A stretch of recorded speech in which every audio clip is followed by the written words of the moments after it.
National Weather Service in Sterling, Virginia has issued a severe thunderstorm warning for southwestern Frederick County in north-central Maryland, southern Washington County in north-central Maryland, eastern Jefferson County in the Panhandle of West Virginia, northern Loudoun County in northern Virginia, until 4:15 p.m. At 3:20 p.m., severe thunderstorms were detected along the line extending from 5 miles north of Brunswick to 6 miles northwest of Brunswick to 7 miles northwest of NEERSVILLE, and were moving southeast at 10 miles per hour.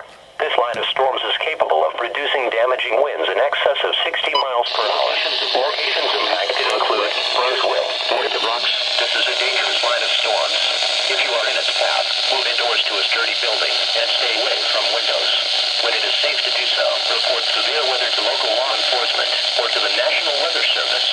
Damaging wind gusts with this line of storms will occur far ahead of any rain or lightning.